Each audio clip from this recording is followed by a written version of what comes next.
Hinamak na manugang. Kabanata 263. Ano? Hindi ba siya ipinatapon sa ibang bansa? Kumunot ang noo ni Alex Dixon. Nang banggitin niya ang tiyuhin, ang kanyang kalooban ay agad na naging komplikado. Noon, ang kanyang tiyuhin, na may iisang ama at magkaibang ina, ay nagkaroon ng matinding kompetisyon sa kanyang ama para sa posisyon ng kahalili ng pamilya Dixon. Nang maglaon, namatay ang kanyang mga magulang sa isang aksidente sa sasakyan, at ang sospek ay ngunit ang kanyang tiyuhin. Mariin itong itinanggi ng kanyang tiyuhin, at kasabay ng katotohanang wala siyang mahanap na anumang ebidensya, ang matandang master, sa sobrang galit, ay pinalayas siya sa ibang bansa at siya ang namamahala sa isang maliit na kumpanya. Ang bagay na ito ay isang panloob na salungatan sa pamilya Dixon, at hindi pa ito naipalaganap sa labas ng mundo. Akala ng lahat, habang tumatagal, unti-unti na itong makakalimutan ni Alex Dixon. Gayunpaman, hindi niya ito nakalimutan. Sa paglipas ng panahon, palalim ng palalim ang pag-iisip na alamin ang katotohanan. Gayunpaman, ang pamilya Dixon ay humahadlang sa kanya na malaman ang katotohanan dahil sa konsepto ng pamilya. Kaya, nang makipag-alyansa siya sa kasal kay Su Ching-cheng, tumakas lang siya sa bahay. Sa isang banda, tumanggi siya sa alyansa ng kasal. Sa kabilang banda, nais niyang imbestigahan ang katotohanan ng pagkamatay ng kanyang mga magulang sa labas. Hindi niya inaasahan na pagkatapos ng maraming taon, babalik talaga ng bansa ang kanyang tiyuhin. Muli nitong napukaw ang hinala sa puso ni Alex Dixon. Nanumpa siya na hahanapin niya ang sagot sa dahilan ng pagkamatay ng kanyang mga magulang. Malamig na sabi ni Alex Dixon, bumalik na si Tito sa bansa, at pumayag ang matandang master. Napakakomplikado ng bagay na ito. Isang bakas ng hindi matukoy na lamig ang sumilay sa mga mata ni Dixon Shenglan. Sa katunayan, ang katawan ng matandang master ay napakahirap. Siya ay na-hospital sa nakalipas na kalahating taon at walang oras upang pamahalaan ang mga gawain ng pamilya. Hindi niya sinabi kay Alex Dixon ang tungkol dito. Tumayo si Dixon Shenglan at nagpakumbaba na sinabi, bago mamatay ang iyong ama, hiniling niya sa akin na alagaan ka, kaya kailangan kong tuparin ang aking pangako. Kung tungkol sa tagapagmana ng pamilya Dixon, maaari kang malaman. Kahit na ano pa, kailangan mong bumalik sa kabisera kasama ako. Komplikado ang mood ni Alex Dixon. Alam niyang ginagawa ito ng kanyang tiyahin para sa kanyang kapakanan, ngunit sa sandaling bumalik siya, mahihirapan siyang bumalik sa Jinling. Higit pa rito, maraming especially iya si Kuya Uncle sa kabisera. Lalo siyang nahirapan na imbestigahan ang dahilan ng pagkamatay ng kanyang mga magulang. Inangat niya ang ulo niya at dahan-daang sinabing, Tita, huwag kang mag-alala. Hindi ko hahayaang mahulog ang ari-arian ng pamilya Dixon sa mga kamay ng tito ko, pero hindi na ako babalik ngayon. Kailangan kong maghintay ng tamang panahon. Malamig nang umuso si Dixon Shenglan, inihanda ko na ang tiket sa eroplano. Ngayong gabi, susundan mo ako. Ang bagay na ito ay hindi mo matatanggihan. Kumunot ang noo ni Alex Dixon at malamig na sinabi, paano kung hindi ako aalis? Haha! Tumawa si Dixon Shenglan at ipinalakpak ang kanyang mga kamay. Sa tunog ng mga yabag, isa-isang pumasok ang mahigit 100 itim na lalaki at pinalibutan siya na parang tigre na nagmamasid sa biktima nito. Dito, 2 malalakas na lalaki ang lumabas mula sa mga silid sa loob. Isang tingin at masasabi na sila ay mga dalubhasa sa loob ng sekta. Iniwas ni Alex Dixon ang kanyang mga mata sa kanila at nanunuyang sinabi, Little Tita, sa tingin mo ba mapipigilan nila ako? Ang kabilang partido ay pawang mga eksperto, lalo na ang 2 masiglang lalaki. Naabot na rin nila ang unang yugto ng foundation establishment. Sa kanyang kasalukuyang antas ng paglilinang, kung ginamit niya ang lahat ng kanyang lakas upang makawala sa pagkakakulong, dapat ay makakalabas na siya. Higit pa rito, alam ni Alex Dixon na hindi talaga siya sasaktan ng kanyang maliit na tirahan. Pinagbabataan lang siya nito. Nag-cross arms si Dixon Shenglan at sinabing may malamig na ngiti, hiniling ko silang lumabas, hindi para hilingin sa kanila na pigilan ka. Gusto ko lang malaman mo kung gaano kadaling kunin ang buhay ng pamilya Lewis, ito ay isang piraso lang ng cake. Huwag mong saktan ang asawa ko at ang pamilya niya. Nagdilim ang mukha ni Alex Dixon, at ang kanyang katawan ay naglabas ng layunin ng pagpatay, kung hindi, wala akong pakialam sa pamilya. Habang nagsasalita siya, inilabas niya ang lahat ng espiritong enerhiya sa kanyang katawan, na agad na bumubuo ng buhawi sa paligid niya.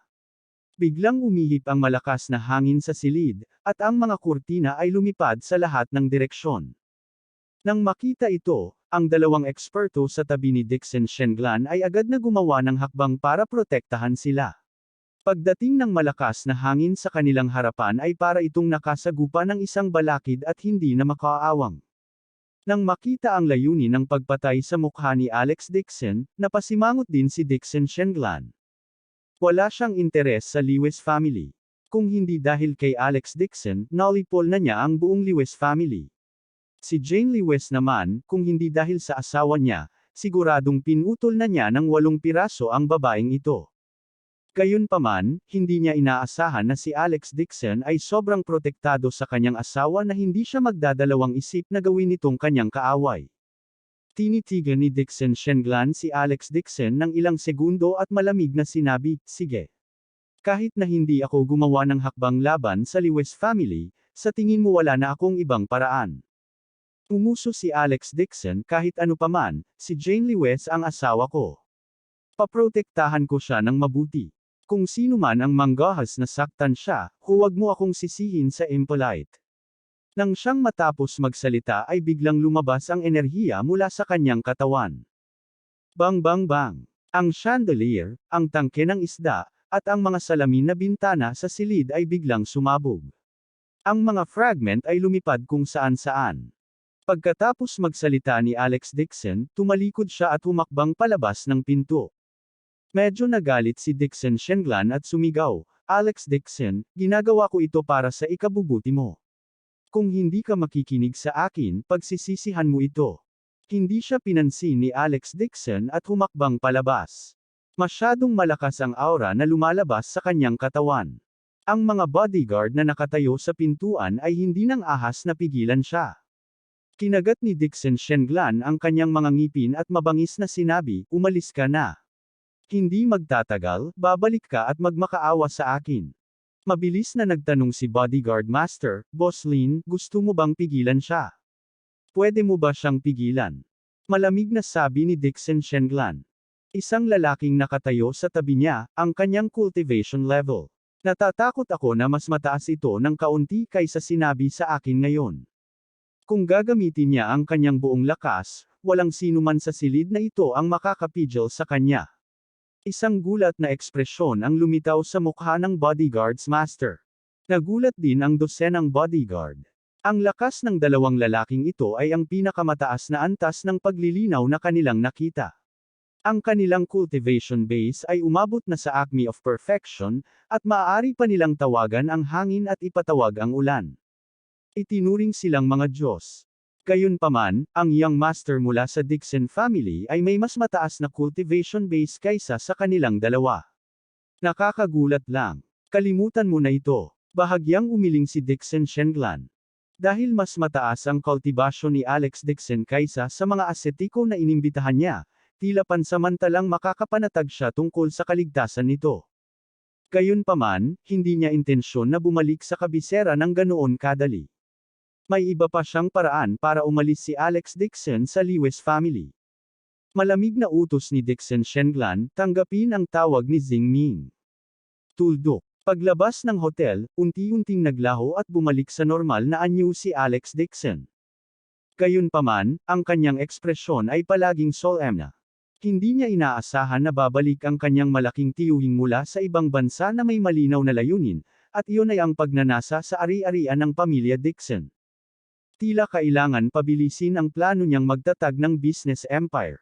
Tuldok. Kumpanya ng Chingyang. Tumayo si Jane Lewis sa meeting room at pagod na ikinaway ang kanyang kamay pagkatapos ng meeting kasama ang mahigit 100 empleyado. Ang pagpupulong ay ipagpaliban.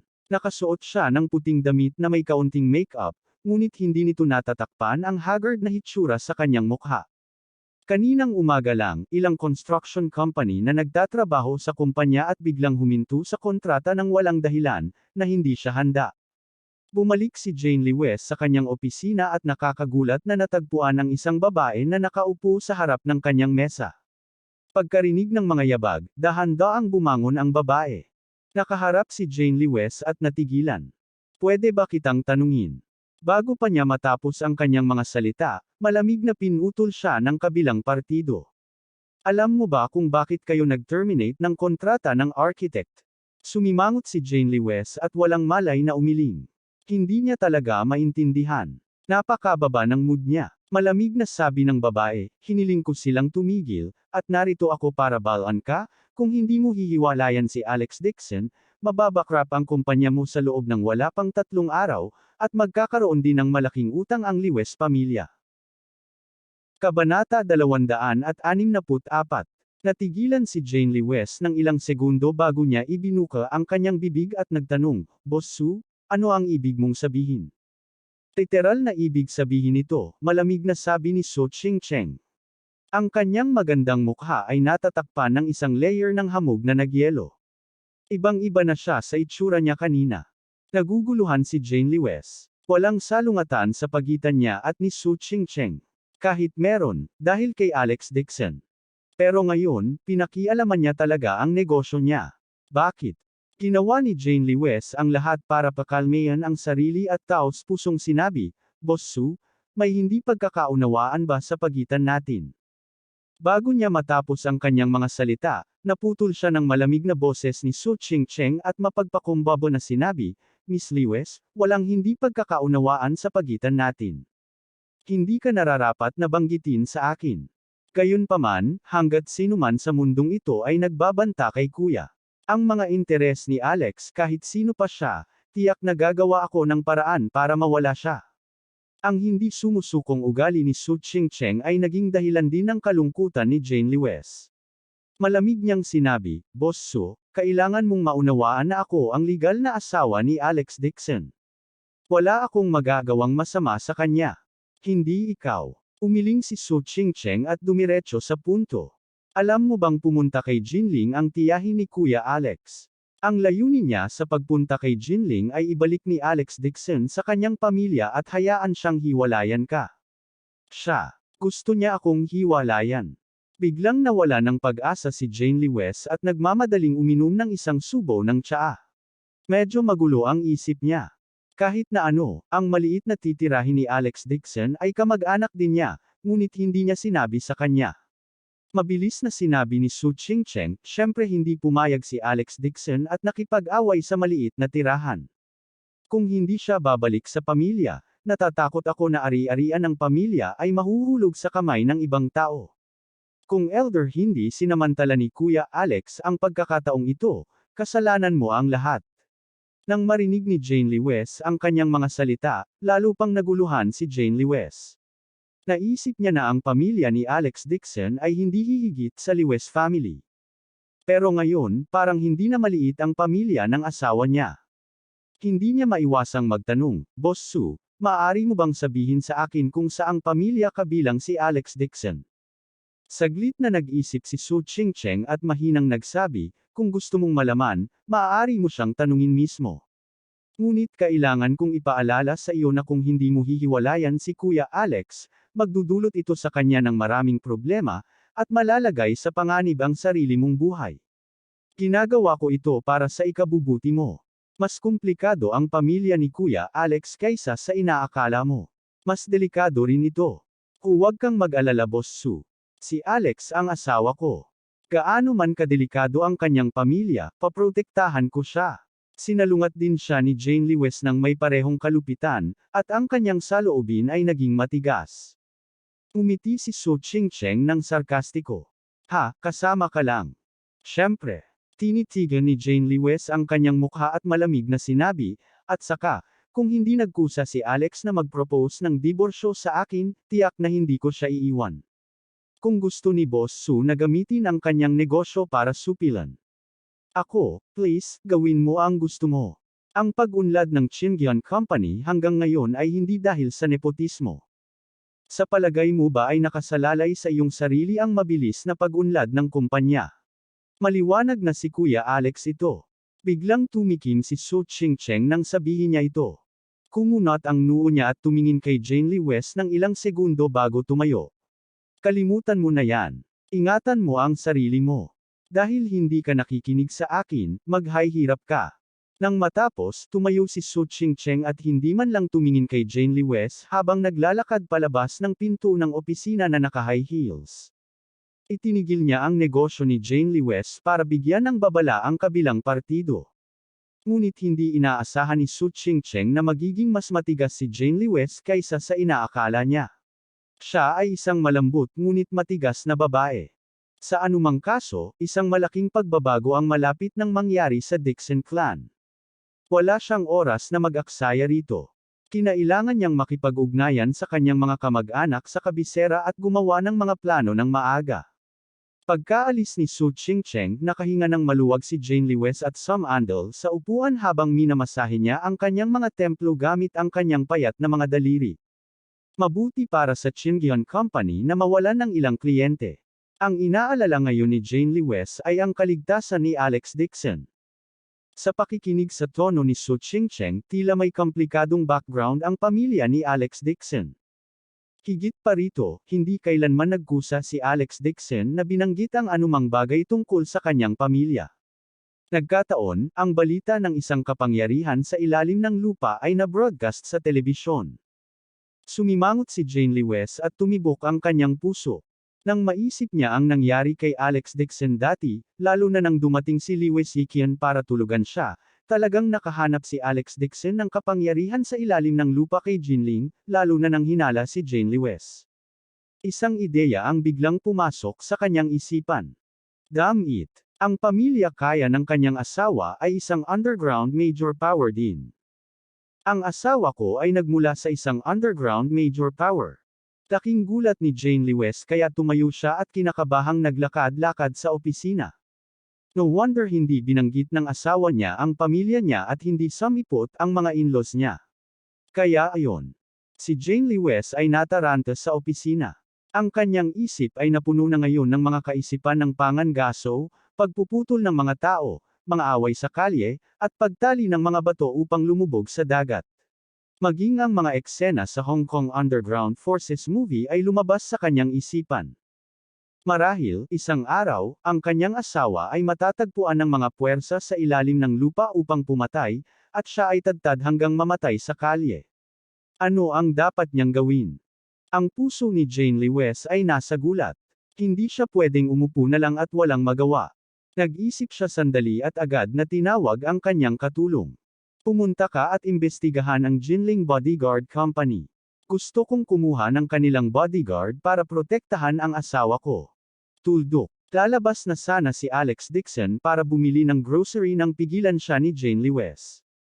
Alex, these are my friends. Sila ang kadalasang kasama mo kapag lumalabas ka. Tumangala si Alex Dixon at nakita ang apat na matipunong bodyguard na nakatayo sa labas ng pinto. Hindi niya maiwasang mapanganga. Wife, bakit ka naghahanap ng bodyguards? Hindi naging mapayapa ang lungsod ng Jinling nitong ilang araw, at madalas kang lumalabas. Hiniling ko sa kanila na protektahan ka. Nagsinungaling si Jane Lee West at hindi sinabi sa kanya na hinanap siya ni Su Ching-cheng. Natahimik si Alex Dixon at hindi alam kung tatawa o iiyak. Ang kanyang sariling lakas ay umabot na sa unang yugto ng Foundation Establishment. Iilan lamang ang mga tao sa bansa na maaaring magdulot ng banta sa kanya kahit sa huling yugto ng Foundation Establishment. Nahanap talaga siya ng asawa niya na bodyguard. Akala ba niya mahina siya? Nang makita ang kakaibang ekspresyon ni Alex Dixon, nagmamadaling nagpaliwanag si Jane Lee West, nag-alala ako sa iyo. Nang marinig ang paliwanag na ito, sa wakas ay bumuti ang pakiramdam ni Alex Dixon. Tumingin siya sa bodyguard at sinabing, okay then. Hindi niya mapabayaan ang kabaitan ng asawa. Tumango si Jane Lee West bilang kasiyahan. Lalong gumaan ang loob niya sa pagkakaroon ng mga bodyguard para protektahan ang kaligtasan ni Alex Dixon. Sa oras na ito, galit na humabol si Helena palabas ng bahay at pinagalitan, naghahanap ka ba ng mga bodyguard para sa basurang ito? Magkano ang halaga nito? Nay, huwag na po kayong mag-alala. Walang ganang magsalita pa si Jane Lee West. Ang sweldo ng isang bodyguard ay 20,000, ngunit handa siyang gastusin ang labanan ito. Anong wala kang pakialam? Galit na galit si Helena at sumigaw, hindi ako nakipag-ayos sa kanya noong nakaraan. Ano ngayon? Tanong ni Jane Lewes. Kabanata 265. Kinagat ni Helena ang kanyang mga ngipin at itinuro ang ilong ni Alex Dixon. Huling oras na binuksan ng iyong ama ang antique shop, hindi mo ba nakita ang helicopter sa itaas na nagwiwisik ka ng pera? Ang langit ay puno ng pera. Yan ang lahat ng pera ng aming pamilya. Hindi bababa sa 1,000,000, at ito ay itinapon lamang sa karamihan ng tao. Sa sobrang galit ko hindi ako makakain ng maayos ng ilang araw. Walang magawang sinabi ni Alex Dixon, "Nay, pera yan ng kaibigan ko." Kung gayon, bakit hindi mo sinabi sa kanila ng maaga at hinihiling sa kanila na ibigay sa akin ang pera? Malakas ang pagmumura ni Helena, kung gayon bakit hindi mo sinabi sa kanila noon at hilingin sa kanila na ibigay sa akin ang pera? Isang alibughang tulad mo, gaano karaming pera ang mayroon ka sa iyong pamilya? Mawawalan ka lang ng lahat sa ilang minuto. Hindi nakaimik si Alex Dixon. Ang paggastos ng pera ay isang mahirap na problema. Kinailangan niyang sayangin ang lahat ng ari-arian ng kanyang pamilya. Kahit na kumuha siya ng 2 tao para tulungan siyang gastusin ito, malamang na hindi niya ito kayang gastusin lahat sa kanyang buhay. Nay, pumasok ka sa bahay at hayaan ang mga tagalabas na panuurin ka na gumawa ng kalokohan. Pilit na tinulak ni Jane Lewes si Helena sa pintuan. Para matikom ang bibig ng kanyang ina, dali-dali niyang kinuha ang 1,000 yuan mula sa kanyang pitaka at isinilid ito sa mga kamay ni Helena. Matapos makuha ang pera, sa wakas ay tumigil si Helena. Walang tigil ang pagmumura ng bibig niya. Pagkatapos magmaneho ni Jane Lewes papunta sa kumpanya, tumalikod si Alex Dixon at sinabi sa 4 na bodyguard na nasa likod niya, "You guys go." Hindi niya kailangan ng mga bodyguard. Ang pagdadala ng ilang tao sa kanya ay nakakasama sa paningin. "Mr. Dixon, hiniling ng asawa mo na protektahan ka namin ng maigi." Magalang na sabi ng isa sa mga bodyguard. Nagtaas ng kilay si Alex Dixon at yumuko para kunin ang isang maliit na bato sa lupa. Hinawakan niya ito sa kamay. Nang ibuka niya ang kanyang palad ay isang kapirasong pulbos na bato na lamang ang natitira sa kanyang palad. Pumalakpak siya at mahinang sinabi, "Let's go." Nagkatinginan ang mga bodyguard. Kaya niyang kurutin ang bato upang maging pulbos gamit ang kanyang mga kamay. Kung mayroon siyang ganoong kasanayan, bakit kailangan niya ang kanilang proteksyon? Sa husay na ito, kahit magsanib puwersa silang 4, hindi nila kayang talunin sa isang kamay lamang. Pero hindi rin nila ito maisip. Sa hindi maarok na lakas ni Alex Dixon, bakit ngayon lang pinagalitan siya ng matandang shro na yon? Tumalikod si Alex Dixon at umalis, may dalang basket para bumili ng gulay. Nitong mga araw na ito ay ginugulo na siya ni Helena sa bahay dahil sa nangyaring pagwiwisik ng pera sa eroplano. Ang kanyang mga tainga ay magiging kalyo. Habang nasa daan, nakatanggap si Alex Dixon ng tawag sa telepono mula kay Sung Yulu. Ito rin ay para ibalita sa kanya na uuwi na ng bansa ang kanyang malaking tiyuhin. "Nakuha ko casual na," sabi ni Alex Dixon. Nag-alinlangan si Sung Yulu at sinubukan siyang hikayatin, "Young master, para din sa'yo ang desisyon ng tita mo." "Alam ko, pero may importante pa akong gagawin kay Jinling." Sabi ni Alex Dixon, "Nga pala, kumusta ang kalusugan ng matandang master?" "Well." Nag-alinlangan si Sung Yulu ng ilang segundo at sinabing, "Okay lang si Old Master." "Mabuti yan." Tumango si Alex Dixon. Hanggat ang matandang master ang namamahala sa kabisera, kahit na bumalik sa bansa ang malaking tiyuhin, hindi niya magagawang pukawin ang anumang panahon. Hindi naging mahirap ang panghihikayat ni Sung Yulu kaya ibababa na lamang niya ang telepono. Pagkababa ng telepono ay nagpakawala siya ng mahabang buntong hininga at sumimangot. Sa katunayan, ang kalagayan ng matandang master ay medyo malubha, ngunit sinabi sa kanya ng matandang master na huwag banggitin ito upang maiwasan siya na magambala. Umaasa lang siya na makakaisip si Little Tia ng paraan para makumbinsi si Alex Dixon na bumalik sa kabisera sa lalong madaling panahon. Tuldok. Umuwi si Alex Dixon para bumili ng mga grocery, ngunit sa pagbukas niya ng pinto, muntik na niyang mabangga si Jane Lewes. Agad siyang natigilan. Mrs., pumasok ka ba sa trabaho? Nang makita ni Jane Lewes si Alex Dixon, para siyang nakakita ng superhero na nagliligtas buhay. Hinawakan siya nito at kinaladkad palabas. Kanina lang kita tinawagan. Bakit ka nag-occupy sa linya? Bilis, punta tayo sa Gudong Street. Kakausap lang ni Alex Dixon kay Sung Yulua, ngunit ngayon ay hinayla na siya ni Jane Lewes. Nagtataka siyang nagtanong, ano ang mali? May nangyari. May pumunta sa antique shop ni Dad para manggulo. Walang oras si Jane Lewes para magsabi ng kahit ano.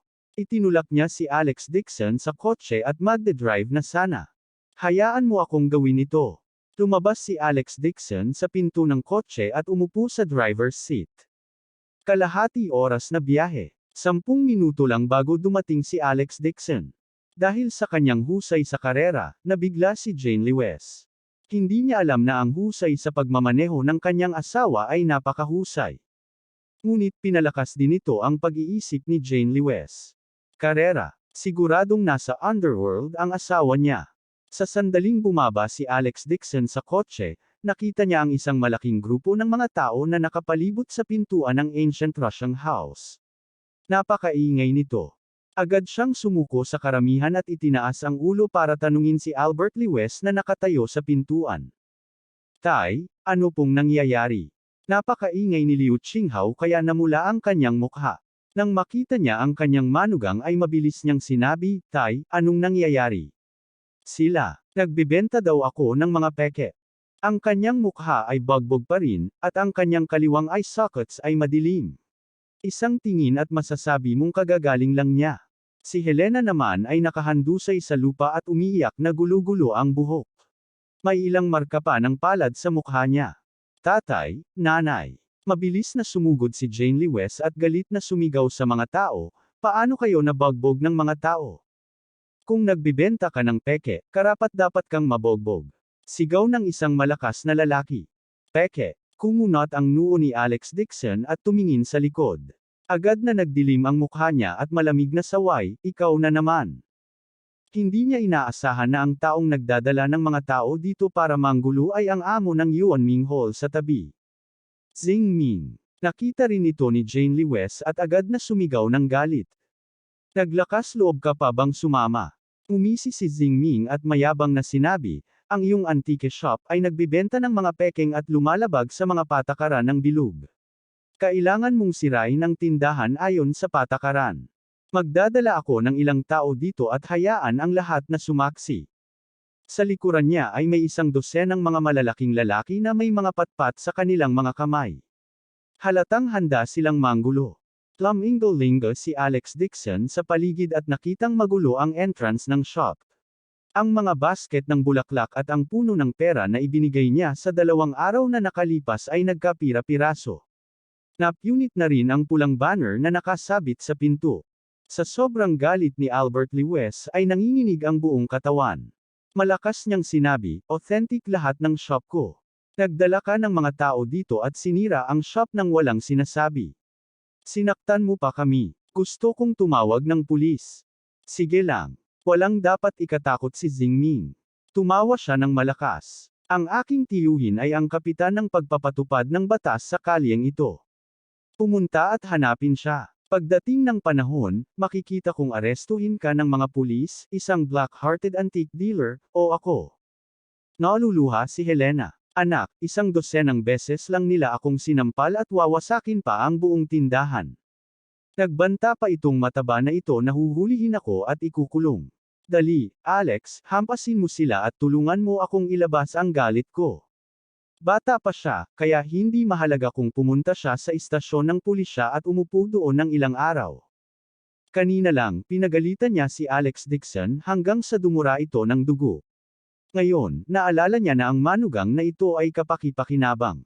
Mom, napakunot noo ni Jane Lewes nang marinig iyon. Natahimik din si Alex Dixon nang marinig iyon. What did she mean by bata pa siya, ayos lang umupo sa police station ng ilang araw.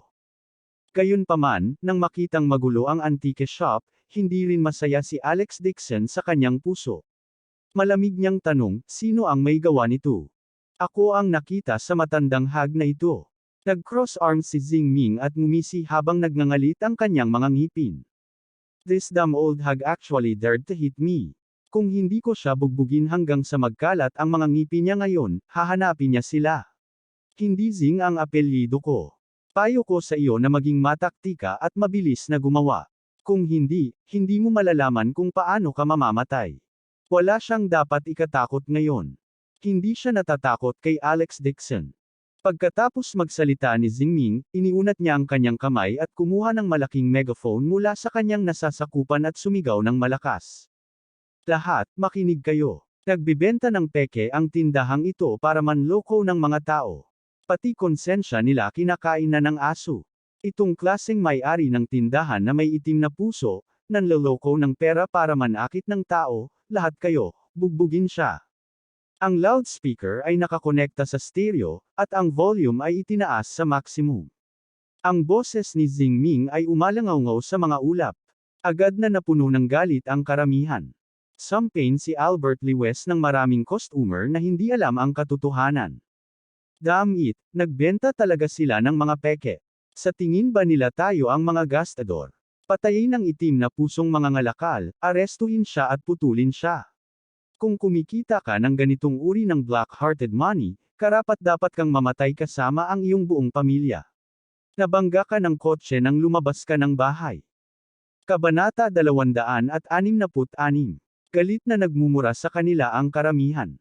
Marami pang ang namumulot ng mga bato at bulok na gulay sa lupa at itinapon sa tindahan. Inihagis sa kanila ang mga bagay na tila patak ng ulan. Nadurog si Helena at napasigaw sa sakit. Umiiyak siya habang hawak ang ulo niya at tumatakbong parang daga. Si Albert Lewes ay nabagsak din sa isang napakalungkot na estado. Ang kanyang ulo ay nabasag ng mabahong itlog at ang kanyang buong katawan ay natatakpan ng mabahong likidong itlog. Wala siyang pakialam sa sarili niya. Mabilis niyang pinrotektahan ang tindahan para hindi masira ang mga antik. Smash! Smash them to death! Tingnan mo itong grupo ng mga dukha, nangangahas pa rin silang maging unreasonable sa akin. Mariing sumigaw si Xingming. Sumugod ang matipunong lalaking kasama niya at sinugod ang pinto. Kasabay nito, gumamit siya ng loudspeaker para hikayatin ang mga tao. Everyone, come with me. Are these black-hearted businessmen? Itali sila at lumuhad sa intersection. Let them demonstrate to the public. Ngayon, kailangan niyang durugan ang ancient cleansing house. Para makaganti sa huling pagkakataon. Ginamit ni Jane Lewes ang kanyang mga kamay upang protektahan ang kanyang ulo at galit na nagtago sa likod niya. Hindi niya alam kung saan niya nalampasan ang kalahating ladrilyo at ipinadala ito patungo kay Jane Lewes. Mabilis na nag-react si Alex Dixon at hinayla si Jane Lewes palayo. Bang! Ang laryo ay dumaan sa kanyang mukha at tumama sa salamin na dingding. Sa isang malakas na kalabog, ang salamin na dingding ay nabasag sa mga piraso. Nagkapira-piraso rin ang ilang antigong bote ng porselana sa mga stand. Dumilim ang mukha ni Alex Dixon. Hinawakan niya ang isang malakas na lalaki at nabali ang braso. Inihagis ng lalaki ang ladrilyo. Siya ang nasasakupan ni Xingming. Ang matipunong lalaki ay nagpakawala ng isang kahabag-habag na sigaw at agad na napahiga sa lupa, napaungol. Tigilan mo nga ako. Huwag mong basagin. Napasigaw si Helena sa sakit. May nakalagay na hilera ng mga antik sa pintuan. Bagamat ito ay hindi gaanong halaga, ito ay magiging isang malaking kawalan kung ito ay masira. Ang pulutong ay napuno ng matuwid na galit. Pinulot nila ang mga ladrilyo at bato at inihagis sa tindahan. Si Xingming ay parang isang matagumpay na tanda. Ipinagmamalaki niya ang kanyang ulo, nag-cross arm, at may mapanuksong ekspresyon sa kanyang mukha. Ang grupong ito ng mga mahihirap na tao.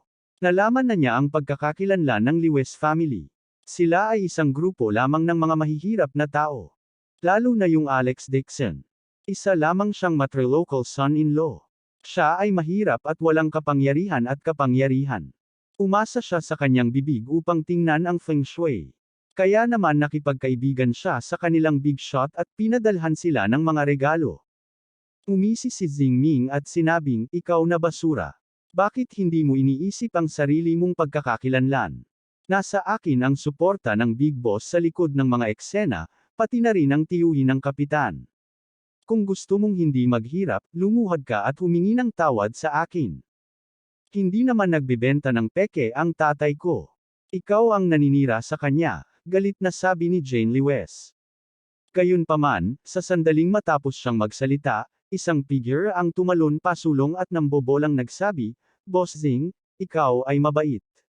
Huwag kang magalit. May nagawa kaming mali noong nakaraan, kaya luluhod kami at tawad sa iyo. Bilisan mo at sabihin sa mga taong ito na huwag kaming saktan. Nang malinaw na makita ni Jane Lewes ang figure, natigilan siya. Ma, ano ba ang pakiusap mo sa kanya? Tumingon si Helena at napag-alitan, ang tiyuhin niya ang kapitan. Anong klaseng opisyal na kamag-anak mayroon ng pamilya natin? Tingnan mo kung gaano karaming bagay ang nawasak sa ating tindahan. Magkano ang gastos? Ngunit hindi ka rin maaaring lumuhad. Si Jane Lewes ay walang magawa. Kinailangan talagang lumuhad ng sarili niyang ina para mabawasan ang pagkawala ng isang bahagi ng pera. Anong klaseng loika ito? Sinong nagsabing gusto kong lumuhad? Sabi ni Helena habang galit na umungol kay Alex Dixon, basura, bilisan mo at lumapit ka. Lumuhad ka at humingi ng tawad kay Director Zing. Akmang susunggaban ni Alex Dixon ang isang malakas na lalaki na gustong sumugod at narinig niya ang mga sinabi nito at agad na natigilan. Ano ba ang nangyayari? Ang kanyang biyenan ay hindi lumuhad at hiniling na lumuhad siya sa harap ni Zing Ming. Nang makitang hindi gumagalaw si Alex Dixon, galit na sumugod si Helena, hinawakan ang braso niya, at naglakad pasulong. Kaawa-awang talunan, mabilis na lumuhad kay Director Zing. Ilang beses pa siyang yumuko para pakalmayan si Director Zing. Napakaraming bagay ang nabasag sa tindahan at nawalan tayo ng maraming pera. Mabilis na lumuhad. Sa ilalim ng pressure ng pera, tumaas talaga ang lakas ni Helena. Pilit niyang hinayla si Alex Dixon. Diniin niya ang balikat nito at pinaluhod siya sa lupa. Buong lakas niyang diniin si Alex Dixon habang pinagmamasdan niya si Zing Ming. Boss Zing, pakiusap na umatras muna ang mga taong ito. Ipapaluhod ko ang aking manugang at humingi ng tawad. Ha ha ha. Tumawa ng malakas si Zing Ming at tumingin kay Alex Dixon ng may panghahamak. Talagang basura ka. Dahil sa pagiging sinsero ng iyong biyenan, ituturing kitang parang basura. Basta't lumuhad ka sa lupa at malinis ang iyong sapatos, sasabihin ko sa lahat, hindi para sirain ang tindahan. Hindi na hinintay na sumagot si Alex Dixon, mabilis na nambola si Helena, okay, okay. Okay. Okay. Boss Zing, huwag kang magalang sa basurang ito. Kung may galit ka, ilabas mo lang sa kanya. Ang kanyang pambabala na ugali ay hindi lamang nagpasindek sa mga tao, maging si Jane Lewes ay natigilan din. Maging si Albert Lewes ay hindi na nakatiis at umungal ng galit. Anong ginagawa mo? Hilahin mo si Alex. Anong alam mo? Ang tindahan ay nawala ng hindi bababa sa 100,000 yuan. Kung hindi natin hahayaang lumuhad ang basurang ito sa harap ni Boss Zing, paano magpapatuloy ang operasyon ng ating tindahan? Galit na saway ni Helena, anyway, itong basura, walang kwenta sa bahay. Anong masama kung pinaluhod ko siya? Hindi naman siguro mawawala siya ng laman. Hanggang kailan mo pa gustong manggulo? Mawawala ka sa mukha ng ating Lewes family. Bumalik ka dito. Galit na galit si Albert Lewes kaya tumaas ang presyo ng dugo. Sinulyapan ni Helena si Alex Dixon nang may pag-aalipusta at may kumpiyansang sinabi, ano ang kahihiyan sa Lewes family? Isang walang kwentang basurang tulad niya ang hihiwalay sa anak ko bukas. Ang usapan ng pagkawala ng mukha ay walang kinalaman sa Lewes family. Nay, anong kalokohan ang binubulabog mo? Hindi talaga makayanan ni Jane Lewes na nakikinig at namula ang kanyang magandang mukha. Hindi siya nahihiya, ngunit nagalit sa kanyang sariling biolohikal na ina. Tumawa ng malakas si Zing Ming. Mas lalo niyang tinignan si Alex Dixon.